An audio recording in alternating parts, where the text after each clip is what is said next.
Okay. Good morning, everyone. It's a privilege to lead this morning's session and introduce you to one of our exciting new partners, the Urban List. Thank you all for joining us, and I'll pass you on to Jackie. Hello. Yeah, well, that's right. That's something you've got to work out, because you probably, what I'd be doing as well is I'd be asking for a proper brief. Oh, can I ask everyone just to kindly mute themselves? Or if you have a question, just to pop it in the chat. Thanks, guys. Okay, Jack, off you go. Thanks. Sorry, I just got a bit confused. I thought my computer was making noises. Hello, everyone. I'm Jackie. I'm the Chief Commercial Officer at Urban List. Today, we've got two others joining us from my team. So we've got Leilani, who you'll hear from, who's a commercial director, and we've got Andy here as well, who's our senior strategist, and Mary here too, who's going to be working on the IMAA partnership with us as well. So to kick off, to begin with, I just wanted to start with an acknowledgement of country. So long before restaurants, recipes, or even written history, the lands that we are all dialing in from today have been home to the world's oldest living cultures, custodians of deep knowledge about food, seasons, and sustainability. For thousands of years, First Nations people have not just lived on this land, but with it, reading its rhythms, respecting its resources, and passing down traditions that really honour both nourishment and connection. The way we eat today, our focus on local, seasonal, and sustainable ingredients echoes what Indigenous communities have always known, that food is more than sustenance. It's culture, it's storytelling, and it's a bridge between people and place. As we explore the future of dining today, let's acknowledge and learn from the deep wisdom of those who have cared for this land and its food for generations. And with that said, I acknowledge the traditional owners of the lands that we're dialing in from today. For me, it's the Gadigal of the Eora. I pay my respects to their elders, past and present. So welcome everyone to Plate Expectations. This is a fresh take on the trends shaping Australia and New Zealand's hospitality scene. But before we dive in today, I wanted to quickly give you a taste of what Urban List is about for those that don't know. So today there's more choice than ever and less time to figure out what's actually worth it. And that's where Urban List comes in. So we're Australia and New Zealand's leading destination for culture seekers. We help people live more, experience more, and waste less time on average.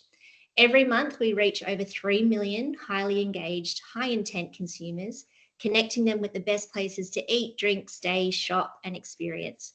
But we don't just recommend, we shape culture as well. So for brands, this makes us a really powerful commercial partner. We don't just deliver reach, we really drive action as well.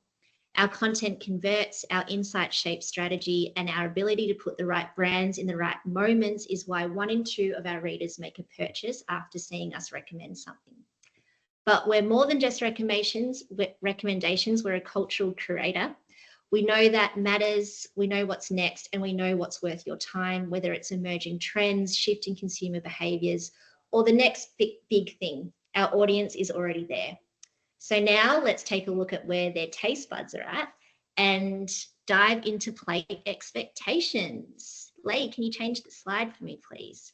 Cool. So we spoke to a whopping 4,764 culture seekers in this survey. So these are the people really shaping the future of food with our audience. These aren't passive diners, they're tastemakers. Their expectations are driving what wins and what fades in food culture at the moment. And this time we took it up a notch for this research report. So we flexed our industry creds here as well. So beyond the diners, we also went straight to the source and we took all of the insights from really notable hospitality key players. So from Anyday Hospitality in Queensland through to all the QT hotel chains to New Kid on the Block Olympus out in Redfern, we spoke to the people behind the scenes shaping the industry's future. So they were really clear in what they told us. The pressure is absolutely mounting. The expectations are shifting, and the way that we experience food is at this huge crossroads at the moment. Reinvention isn't optional, it's essential. So on this slide here, I guess what we're trying to show here is what we discovered by layering the two different perspectives of diners and industry leaders. What we found was that everything was a contradiction and it's utter chaos. So humor me just while I read this out to you in case you can't see the fine writing on the page. But diners want diverse food options delivered in their neighborhoods, discovering venues via social, but they want their phones away while they're doing it. Sustainability and zero waste initiatives, but not if they have to pay more for it. More spontaneous meals out, but no walk-in policies. Keeping up with the food and drink trends, but only trying it if it falls under a certain budget. Inclusive dining options, but inclusion doesn't mean to bring your kids along. Luxurious baked goods and deli options, but dining during daylight hours shouldn't cost more than $40. Experiential dining that matches the food, but it shouldn't be tableside. Global food options, but some cuisines should always cost less. And can we all have it for $50 per head? Chaos. What we found is that dining has never been more ambitious or more challenging. People want more, they want bigger experiences, bolder flavors, endless choice, but they don't want to pay more for it. And that's putting a real pressure on the industry. Restaurants are feeling the squeeze, there's rising costs, there's staff shortages, there's shifting expectations. It's a constant balancing act where they have to reinvent or risk being irrelevant. So this shift goes beyond restaurants, how we eat, where we spend, and what we really value in food as a whole is evolving. So who adapts, who bends, and most importantly, who is going to pick up the tab? And that's what Plate Expectations unpacks. So we're going to go through the biggest shifts, the biggest tensions that we've uncovered, and the biggest opportunities for all of your brands to be ready to be able to lead the conversation.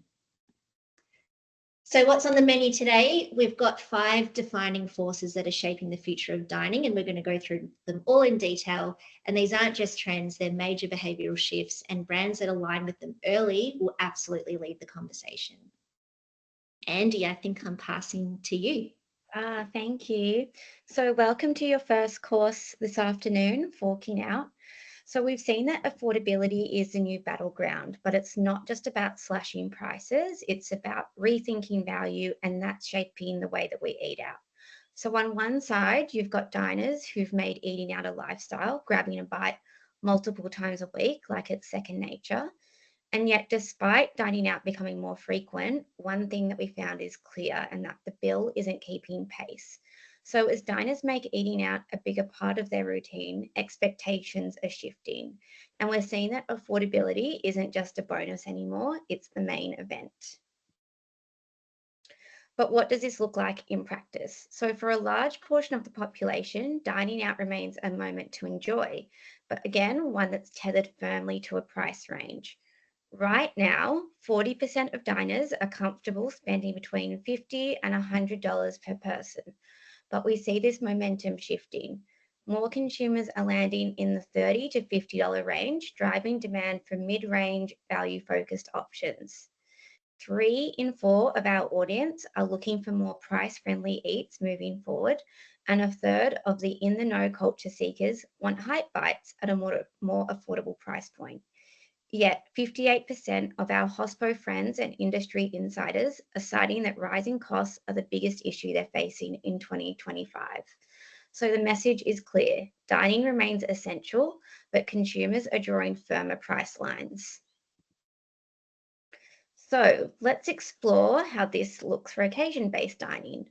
So brunch and light lunch, once reserved for the upper crust, isn't warranting big spends, with 72% only willing to part way with $20 to $40 per head. 55% of diners are willing to drop $50 to $100 per head on dinner with friends as they sweat over the split bill policies. The per head cost then spikes a little when we talk boozy long lunches. Sorry, love. And dinners, half swinging $75 to $150 a head, and 1 in 4 going over that.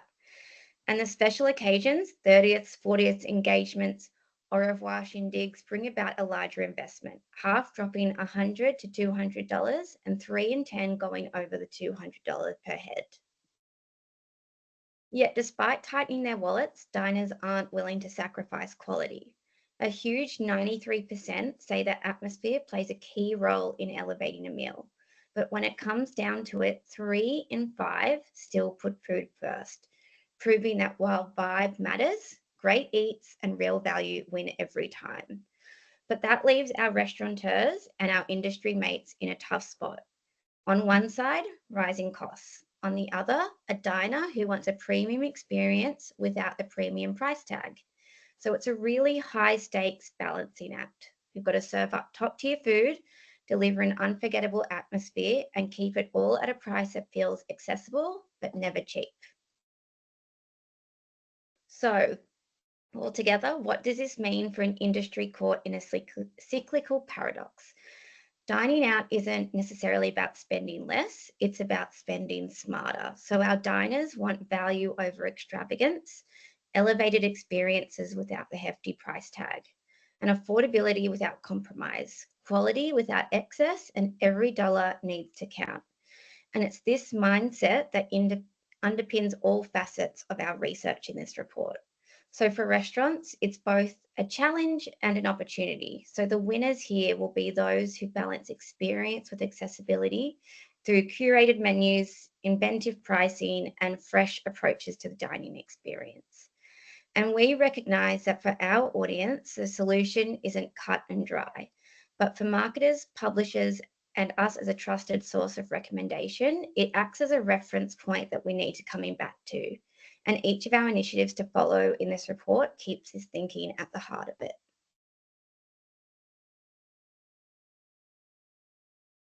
Over to you, Leigh.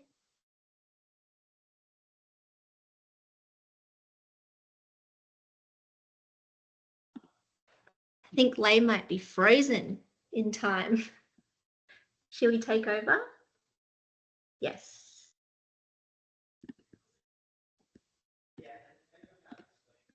Andy, did you want to keep going?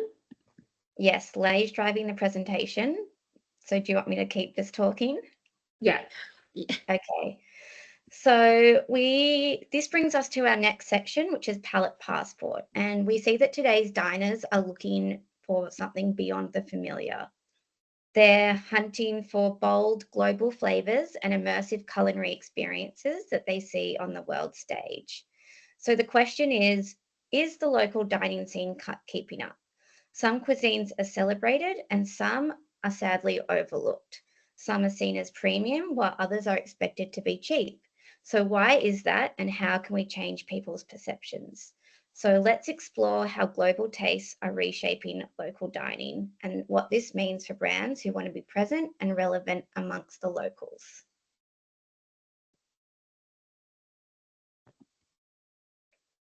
So diners want to take their taste buds on a trip without necessarily taking a trip. They want newness and they want global inspiration, but they also want this paired with local accessibility. Whilst 86% of our respondents say they crave a diverse mix of cuisines in their neighbourhoods, only a quarter say they actually have it. But let's take New South Wales as an example. There were 19,225 cafes and restaurants in operation at the end of 2024.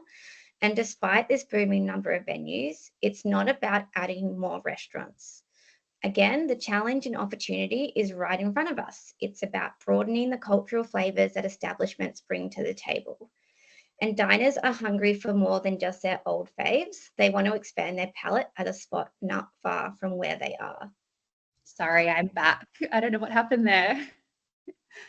All good, Leigh. Do you want to keep going from here? Yeah, sure. Great. Sure can. So with that, enter flavor FOMO. Our curiosity these days is going way beyond the menu in front of us. And while 79% of our audience is actively seeking out the latest food and drink trends, only 77% are actually following their favorite local spots on socials. And then we take a look at the world stage. 64% are actively seeking out global food and drink trends, but over half actually don't follow any international accounts. So what does that tell us? It's pretty clear that diners are looking to local spots to bring these global flavors to life, and trusted sources like Urban List to share them. So it's just about, not just about eating abroad, it's actually about bringing the world's best flavors closer to home. So throughout this research, we'll be sharing initiatives which are ways that you and your clients can leverage these insights to become part of the cultural conversation. And we hope that these get you hyped about ways that we can work together, and these can be tailored to your brands. So I'd like to introduce you to Neighbourhood Nibbles, which is a series leaning into the good life, not far from where you are. Across cities globally, a lot of cities are actually looking at ways to get people out and about amongst local culture and create more moments of connection. In Barcelona, they're creating these things called super blocks, which are 400 by 400 metre micro neighbourhoods. And in Sweden, there are plans to create more 15-minute cities where you can go from one side to the other in just that. So our answer to this is Neighbourhood Nibbles. It celebrates global flavour and community dining on a hyperlocal level. We see something like Neighbourhood Nibbles coming to life in this amazing multi-channel series that spotlights the best eats and hidden gems that bring food lovers closer together, closer to must-visit venues and closer to local chefs that bring these flavours of the world to their doorstep. So this could include interviews with prominent local tastemakers in both written and video format, co-branded mini guides on site or designed as savable Instagram carousels, docu-style videos that go deeper into the stories behind these neighbourhood nibbles. So Neighbourhood Nibbles gets you a snackable slice of the suburbs and spots that are worth exploring in 25 and beyond. So this opportunity is perfect for any brand who wants to support local culture and connection, whether that's auto brands, rideshare and bikes that can help you get around the neighbourhood, or local government and destination tourism bodies that want to empower more to explore. It could be real estate and property developers who are placemaking the areas where they're popping up. It could be finance and B2B tech products that help grow small business. And it could even be for a brand that ties into a particular cuisine or culture. We recently did this amazing campaign with Lavazza that lent into local Italian spots, and I can share that case study. There are plenty more. Moving on, I just want to ask, I'd like you to consider whether you expect certain cuisines to be cheaper than others. If you answered yes to that, you're amongst 3 in 5 of our respondents who believe that some cuisines should cost less. Whilst we have a growing appreciation for diverse cuisines, there are some pretty firm biases towards prices. However, 2 in 5 do shift their expectations on price based on quality or experience. So in response, we're seeing a wave of business owners who are challenging these perceptions. They're advocating for pricing that reflects craftsmanship, premium ingredients and labour. So the answer is simple: transparency. The more that consumers can understand the skill and effort behind the meal, the more they're actually willing to pay for it. So this brings me to effort bias. It's this idea that we value what we can see. So when brands pull back the curtain and show that craftsmanship, that labour and that detail in their work, the perceived quality actually goes up. Studies show that businesses that do provide this transparency do come out on top. They see a 25% increase in customer satisfaction because it helps build trust, relevance, engagement, and really enhances the overall experience. So by being transparent and showcasing all of the hard work that goes on behind the scenes, venues can really bridge this gap between perceived value. So enter our second initiative, which is called My Heritage. And this is a campaign that unearths the history behind each bite. So we want to make some noise for the plates that are hiding in plain sight, in partnership with a like-minded brand who wants to spotlight quality and craftsmanship and story. We'll show the love, the thoughtfulness, the work and the history of what ends up on our plates, and ensure that people are rethinking and reappraising what they're biting into. So My Heritage would go behind the scenes with a diverse range of chefs or even home cooks who are leaning into their rich heritages. So we're bringing these stories and flavours into the hearts and bellies of audiences. It's about profiling different eats and encouraging culture seekers to really expand their palate and open their eyes to the value of what's being put in front of them. So we're inspiring them to discover some of the stories behind the eateries near them, or to get more creative in their own kitchen. So we see this coming to life with FMCG brands who might want to tell the stories of where they came from or lean into their heritage and roots. It could be alcohol brands who have global origins and pair perfectly with certain dishes. It could be fashion brands in a particular culture, or jewellery that can be passed down through generations, just like these stories, or even airlines that can help us return to a place where these restaurants and dishes originated from. So lots of opportunity for brands to get involved in something like My Heritage. Thanks, Leigh. So with eating out, it's no longer just about what's on the plate. It's about where you are, how it feels, and what it says about you. We've seen this with the establishment of multi-purpose venues who are shaking up the dining scene that blend connection, creativity, and culture in ways that we've never seen before. But we need to ask, are they actually delivering what modern diners want? The lines between food, socializing, and self-expression have officially blurred. With your next meal, it isn't just a meal, it's a mood, a moment, and maybe even a statement. So eating well dives into how space, ambience, and identity are redefining the way we experience food, because we know that the setting is just as important as the seasoning. So diners might be watching their wallets day to day, but when it's time to celebrate, the budget definitely goes out the window. Birthdays, milestones, long boozy lunches, these aren't just meals, they're moments. And with that comes expectation, flawless ambience, an immersive experience, and a venue that really gets the assignment. If you're going premium, it's time to level up, and that starts with the guest list. Please leave your smaller ones at home. And while it may be an inclination towards a quieter setting or just a break from their home lives, culture seekers believe that premium venues should restrict or prohibit children from disrupting the vibe. And so now the kids are at home, it's also time to put your phone away. These memories didn't come cheap, and people don't want to be interrupted by others invading the space via your feeds, group message, or vying for your attention. So what's this all telling us? Is that people are becoming more intentional in their dining choices. While it's no new news that people use dining to connect, there's an added element of full immersion into it. To not just be connected to the plate in front of you, but to have a curated, intentional, and bordering on mindful moment. So dining has always been about connection, but now it's becoming something deeper. A fully immersive experience where every meal is a moment to be savoured, not just a dish to be devoured. As diners seek out spaces that foster presence and celebration, one question arises: is dining edging into the realm of wellness? The parallels are actually undeniable. People are craving places that let them disconnect, reflect, and truly be in the moment. A shift that mirrors the rise of mindfulness and self-care. And they're willing to invest in it, not just for the food, but for how it makes them feel. So enter hedonistic wellness, where indulgence meets intention, a touch of bougie excess blends with mindfulness, and every splurge is more than just a luxury. It's about crafting experiences that linger long after the last sip, the last bite, and the last bill is paid. So this entanglement of diverse dining experiences, expectations, and requirements has fueled the rise of multi-purpose venues, really reshaping food's role in connection beyond the traditional restaurant setting.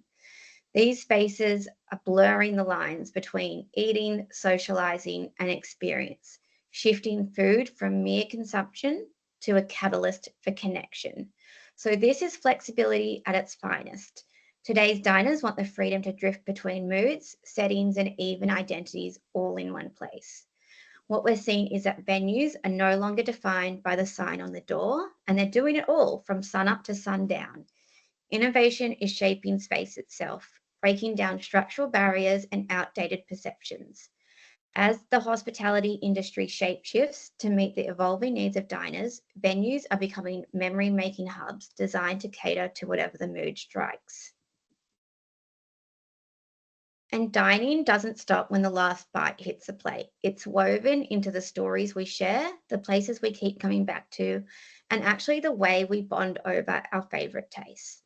More than ever, what we eat and drink has become a form of cultural currency, shaping our social circles, defining our experiences, and telling the world who we are. It's not just about flavor, it's now about identity. So almost half of culture seekers believe that food and drink are as much a reflection of personal style as the clothes that we wear. And these choices aren't just preferences, they're statements. They're badges of belonging, signaling membership in a subculture of diners who see food as far more than just fuel. So dining has evolved into a really powerful social compass. So it's guiding conversations, it's influencing first impressions, and it's even shaping relationships. So nearly 3 in 4 of us use food and drink choices as a way to spark meaningful conversations. So in a world where experiences are the new currency, the restaurants we love and the drinks we order, the meals we celebrate are all part of a bigger story, one that tells the world who we are and what we stand for. Over to you, Jax.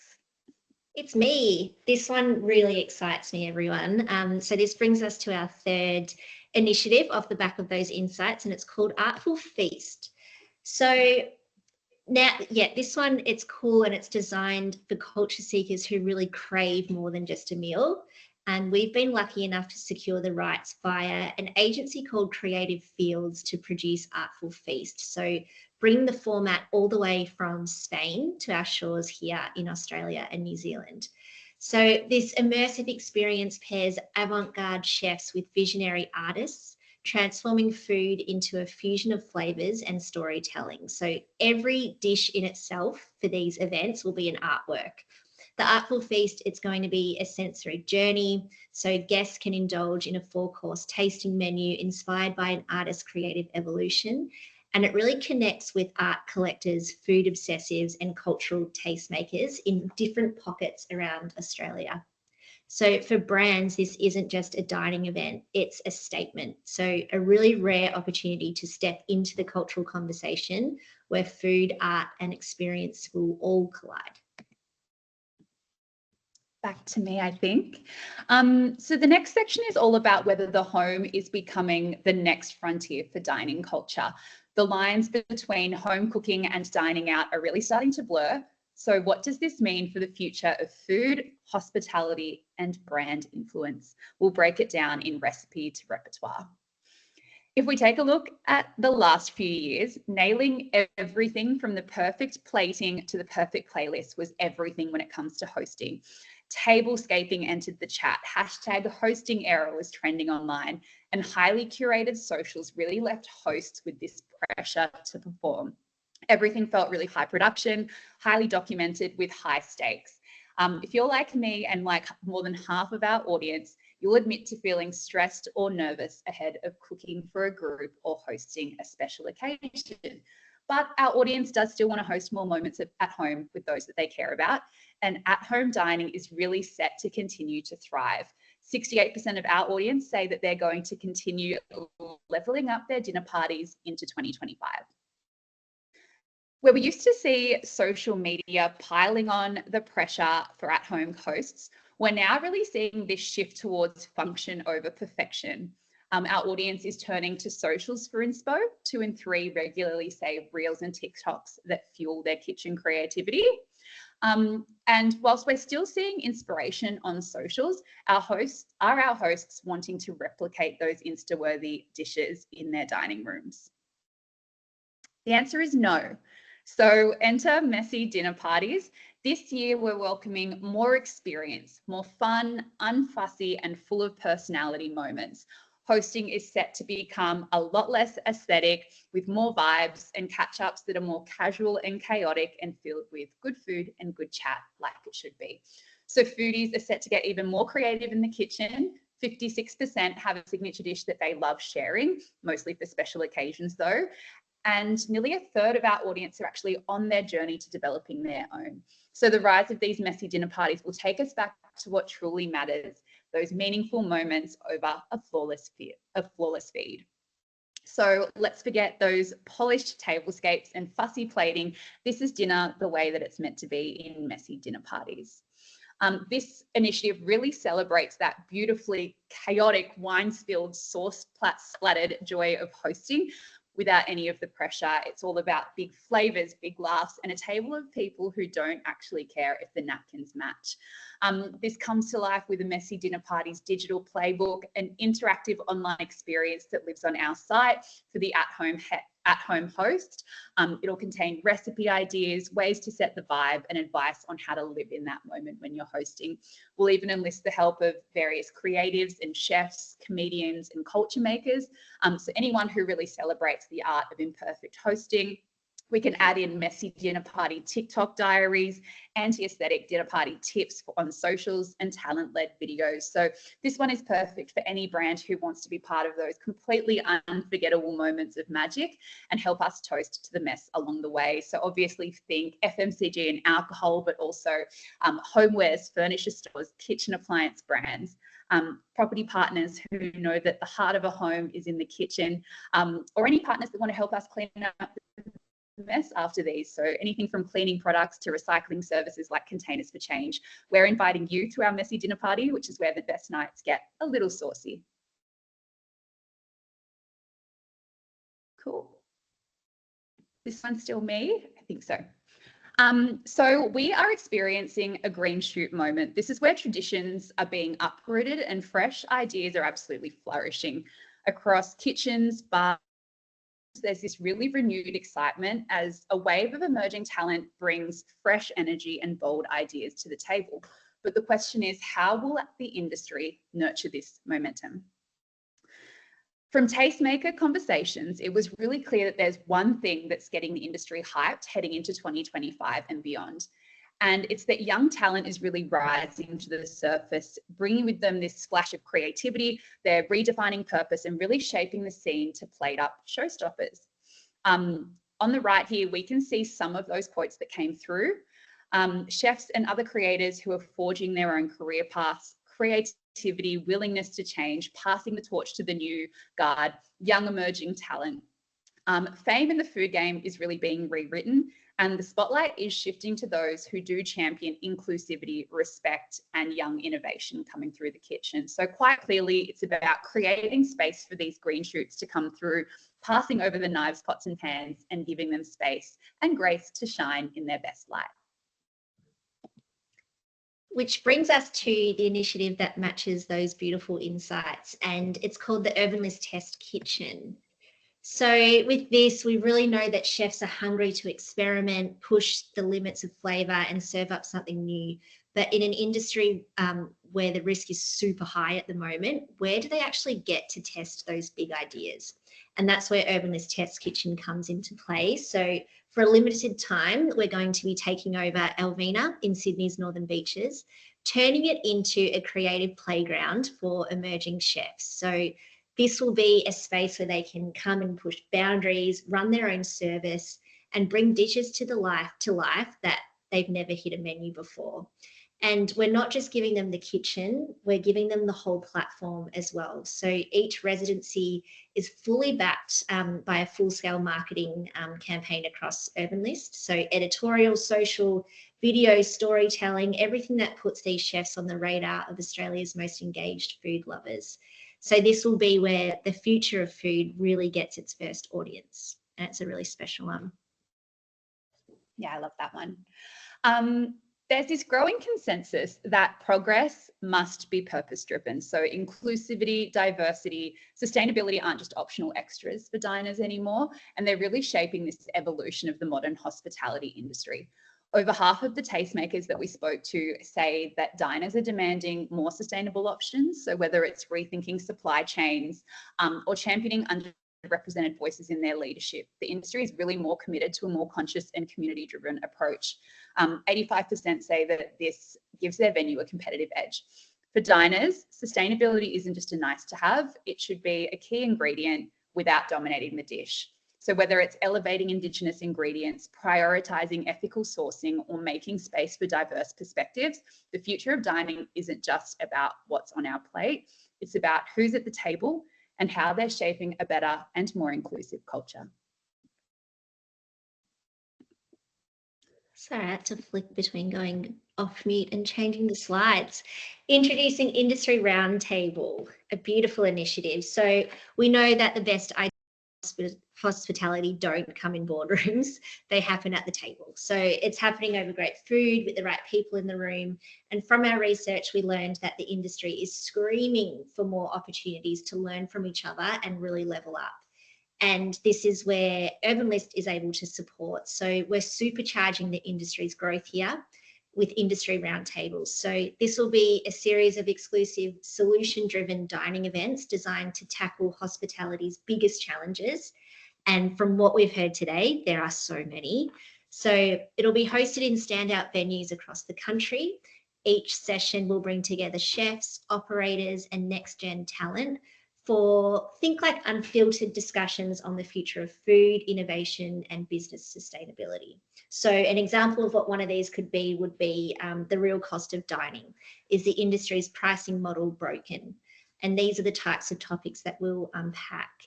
We really believe that this will be a game changer for the industry that we think will truly contribute to their sustainability and success. And for brands, it's not just a seat at the table here, it's a front row view of where the industry is headed, and it's got the opportunity for brands to really step in and help shape it as well. So social sustainability doesn't just start and stop at back of house. It's about creating these spaces where absolutely everyone can feel seen, where they can feel welcomed, and where they can feel valued.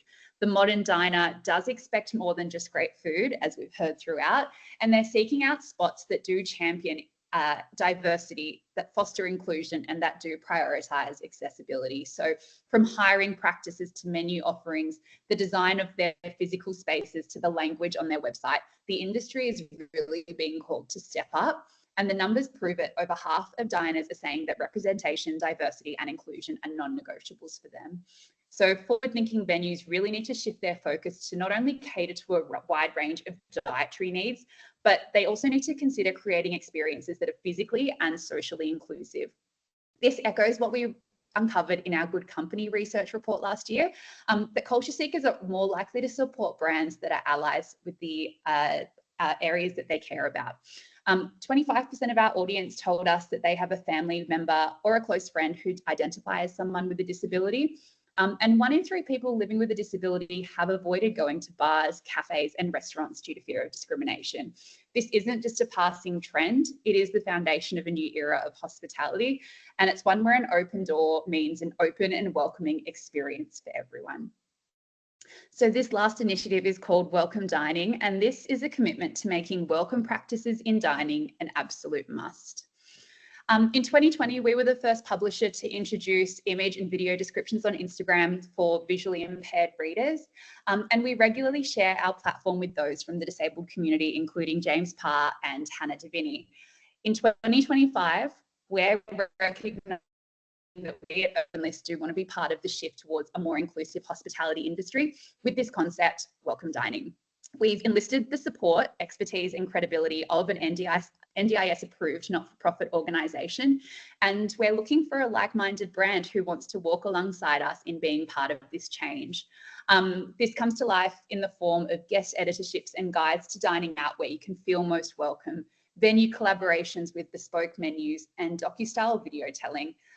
We create this in partnership with authentic voices from the disabled community. So for us, Welcome Dining isn't just a campaign that you can partner with, it's a commitment to being part of the change that our community wants to see. Awesome. Thank you for sticking with us, guys. We're on our final slide, and this is the 4 key takeaways. I just want to draw your attention to the really cute doggy bag takeaway pouch that our designer created for this slide, because it's pretty cute. But yeah, it wouldn't be a wrap if we didn't give you the 4 key takeaways. So number 1, dining is now a high stakes balancing act. So what this means for brands is that you can really help bridge this gap, and that will be a win-win for all. So that could mean loyalty-driven pricing, exclusive value-add experiences, or creating new ways to package premium dining that feels accessible without feeling cheap. The second is the global palette is absolutely localizing right now. So the opportunity here isn't just in exotic new flavors, but it's in making them feel local. So brands that bring the world's best flavors home will lead the next evolution of food and culture. Food is identity, and venues must deliver on more than just taste. So this isn't about cultural cachet. Brands that embed themselves in hospitality spaces, create immersive experiences like we have with Artful Feast, or align with tastemakers will really shape where people choose to eat, not just for the food, but for the moment that it creates. And finally, the home kitchen is the new dining frontier as well. So brands have an opportunity to really empower the at-home host here. So those who help people bring the restaurant experience home will definitely be front and center in this movement. Thank you so much to the team at Urban List for presenting this morning, and for all of our members joining us. If you need to connect with the Urban List, please give me, send me an email and I can shoot it across to the team. Please remember to kindly participate in our feedback survey. And we hope you all have a really great week, and we'll see you next Monday. Thanks, guys. Thank you, everyone. Thank you.